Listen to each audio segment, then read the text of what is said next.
যদি এমন হয় আপনার মা সংসারের সব টাকা দান করে দিচ্ছেন কোন এক কাল্পনিক পাপের প্রায়শ্চিত্ত করতে, বাড়িঘর সব শেষ, ভাই হারালেন চিকিৎসার অভাবে, আপনার স্বপ্ন ধুলোয় মিশে গেল, আপনি কি সেই ব্যবস্থার উপর প্রতিশোধ নিতে চাইবেন না?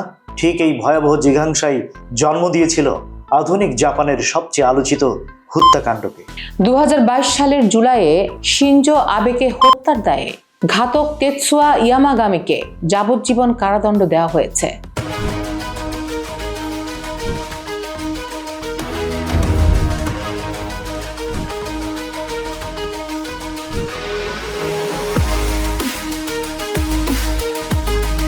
আমি দীপ আর আমি রাজ।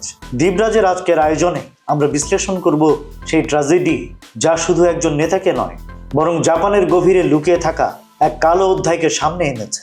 ইয়ামাগামি কিন্তু কোনো উগ্রবাদী জঙ্গি ছিল না, সে ছিল শৈশব থেকে ধর্মীয় নির্যাতনের শিকার হওয়া এক হতাশ যুবক। তার মা ইউনিফিকেশন চার্চ নামের এক গোপন ধর্মীয় গোষ্ঠীতে প্রায় $10 লাখ দান করে পরিবারকে পথে বসিয়েছিলেন। ইয়ামাগামির ক্ষোভটা ছিল ওই চার্চের ওপর, কিন্তু তিনি মারলেন শিনজো আবেকে। কেন? কারণ তিনি মনে করেছিলেন আবের মতো প্রভাবশালী কাউকে মারলে সারা বিশ্বের নজর ওই চার্চের ওপর গিয়ে পড়বে। আর হলোও তাই। আবে হত্যাকাণ্ডের পর চার্চের সঙ্গে রাজনীতিবিদদের সেই গোপন আঁতাত সবার সামনে চলে এলো।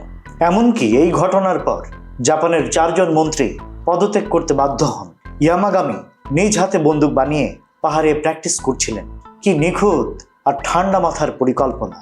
আদালত তাকে যাবজ্জীবন দিলেও ইয়ামাগামি কি তার লক্ষ্য পূরণ করতে পেরেছেন? চার্চের মুখোশ তো খুলেই গেছে।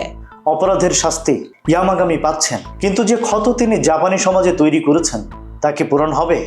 আইন বনাম আবেগ, এই দ্বন্দ্বে আপনারা কার পাশে থাকবেন? আজ রাতে ঘুমানোর আগে ভাববেন, অন্ধবিশ্বাস কি আস্ত একটা পরিবার এবং দেশকে ধ্বংসের মুখে ঠেলে দিতে পারে? কমেন্টে জানান আপনার মতামত। আর ভিডিওটি ভালো লেগে থাকলে লাইক, ফলো এবং সাবস্ক্রাইব করুন। আর বেল বাটনটি প্রেস করে আমাদের পরবর্তী আলোচনার অংশীদার হন।